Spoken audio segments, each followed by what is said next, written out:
అందరికీ నమస్కారం. ఈరోజు గౌరవ ముఖ్యమంత్రి గారి చేతుల మీదుగా కళ్యాణమస్తు షాదీ తోఫా 5వ విడత కార్యక్రమాన్ని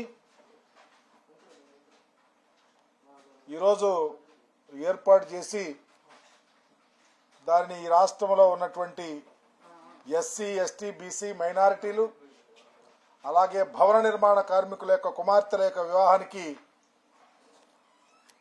సహాయం చేసే ఉద్దేశంతో దరిదాపు 78.53 కోట్ల రూపాయలు, దరిదాపు 10,000కు పైగా పెళ్లి కుమార్తెల కుటుంబాలకు సహాయం చేయటానికి ఈరోజు డబ్బులు రిలీజ్ చేయటం అనేది ఇది ఒక గొప్ప నిర్ణయంగా, అలాగే ఇప్పటి వరకు దరిదాపు 56,000 మందికి 427 కోట్ల పైబడి ఈ కార్యక్రమంలో గౌరవ ముఖ్యమంత్రి గారి చేతుల మీదుగా రిలీజ్ చేయటం అనేది చాలా ముదాఫంగా భావిస్తా ఉన్నా.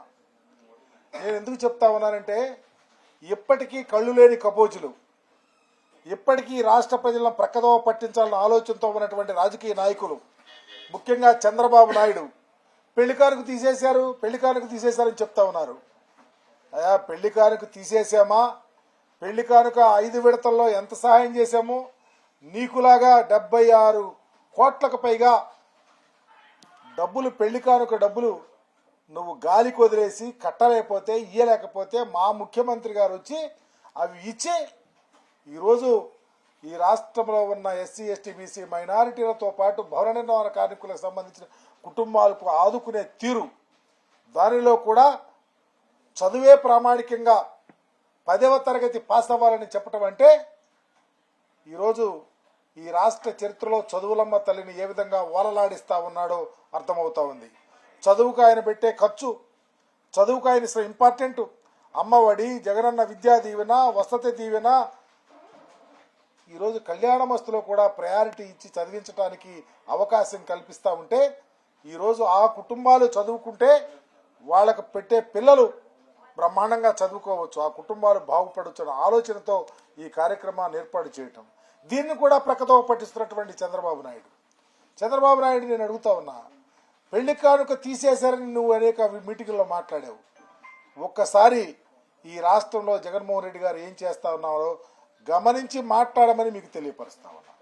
అందుకని ఈ గొప్ప ఈ కార్యక్రమాన్ని ఏర్పాటు చేసి ఈ సమాజంలో వెనుకబడినటువంటి వారి యొక్క స్థితిగతులు మార్చడానికి గౌరవ ముఖ్యమంత్రి గారు చేస్తున్నటువంటి ఈ ఎక్సర్సైజ్ ఫలప్రదమైందని చెప్పి మీ ద్వారా తెలియపరుస్తా ఉన్నా. సార్, చంద్రబాబు ఒక సవాల్ చేశారు. రాష్ట్రంలో గడిచిన 5 ఏళ్లుగా విధ్వంసం తప్ప అభివృద్ధి జరగలేదని ఆయన చేసిన సవాలు చర్చకు వస్తారని కూడా అడుగుతున్నారు. మీరు తీసుకుంటున్నారు? నేను చెప్తా ఉన్నా చంద్రబాబు నాయుడు గారిని, మా నాయకుడు ఒక గుడి కట్టించాడు. భారతదేశ చరిత్రలో ఎక్కడా లేనటువంటి బాబాసాహెబ్ అంబేద్కర్ గారు అయినటువంటి మా దేవుడి విగ్రహాన్ని ఏర్పాటు చేశాడుగా విజయవాడ నడిబొడ్డున.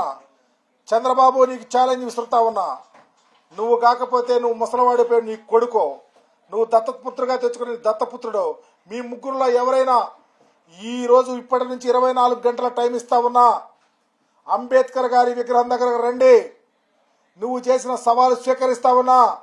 ఈ రాష్ట్రంలో ఏ ముఖ్యమంత్రి ఎలా చేశాడో, నీ పరిపాలనలో మేమెంత మోసపోయామో, ఈ రాష్ట్ర ప్రజలం మేము ఏం సహాయం చేస్తామన్నామో, ఈరోజు 2,40,000 కోట్ల పైగా, 60,000 కోట్లకు పైగా ఈరోజు రాష్ట్రంలో డీబీటీ రూపాయలు ఇచ్చే ప్రజలకు ఇచ్చే సహాయం కానీ, సంక్షేమం కానీ, అభివృద్ధి కానీ, ఈ రాష్ట్ర ప్రజల యొక్క జీవిత విధానాన్ని మార్చడానికి చదువుల తల్లిని ఓలలాడించే తీరు కానీ, ఈ రాష్ట్ర అభ్యున్నతికి జగన్మోహన్ రెడ్డి గారు చేసే ఏ కార్యక్రమం ఏదైనా నువ్వు చర్చకు రావాలని సవాలు విసురుతా ఉన్నా.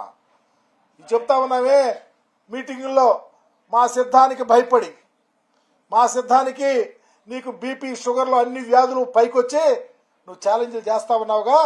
ఇప్పటి నుంచి 24 గంటల టైం ఇస్తా ఉన్నా.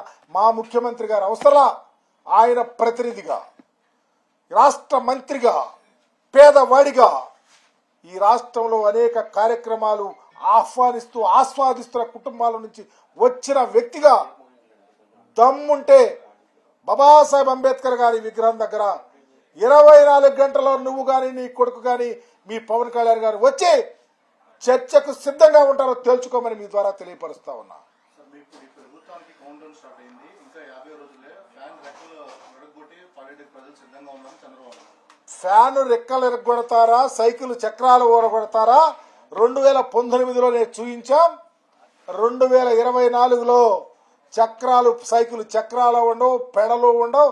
అవి నడిపినటువంటి వాళ్ళు కూడా ఈ రాష్ట్ర రాజకీయాల్లో ఉండరని మీ ద్వారా తెలియపరుస్తా ఉన్నా. సార్, వచ్చే ఎలక్షన్ లో మీ పార్టీని కుర్చీని మడత పెట్టినట్టు మడత పెట్టడానికి రెడీగా ఉన్నారని లోకేష్ చెప్తున్నారు. సైకిల్లో మడత పెట్టేశాం. చంద్రబాబు నాయుడు కొడుకు ఆయనకు సపోర్ట్ చేసే వాళ్ళని ఇరగదొక్కేశాం 2019లో.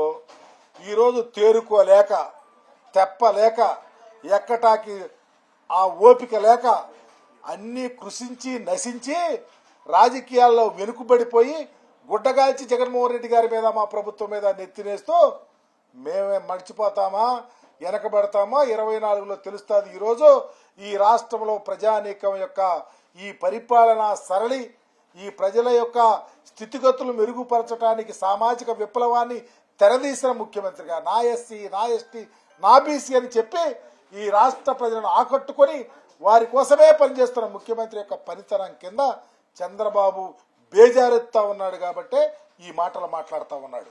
సార్, అంటే వైసీపీని కాదని బయటికి వెళ్ళిన నాయకులందరూ కూడా మళ్ళీ వైఎస్ఆర్ కాంగ్రెస్ పార్టీలోకి వస్తారు. ఎలా చూస్తారు? అది దానికి సమాధానం చెప్పాల్సింది చంద్రబాబు నాయుడు, లేకపోతే ఆ పార్టీల నుంచి వచ్చేవాళ్ళు సమాధానం చెప్పాలి. మా పార్టీ నాయకుడు నిబద్ధత గల నాయకుడు.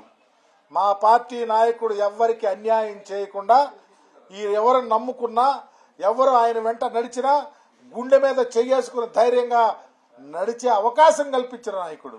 అందుకనే ఎవరన్నా వెళ్ళిపోయినా తప్పిదాలు తెలుసుకొని, లేకపోతే చిన్న చిన్న పొరపాటు తెలుసుకొని మరలా వచ్చి మా పార్టీలో చేరే ప్రతి నాయకుడిని ఆహ్వానిస్తా ఉన్నాం. మా కుటుంబ సభ్యులే. మందలో నుంచి గొర్రెపిల్ల తప్పుకుపోతే మరలా కలిస్తే మేము దగ్గర తీసుకుని హత్తుకుని గుండెల్లో పెట్టుకుని తీసుకెళ్తాం.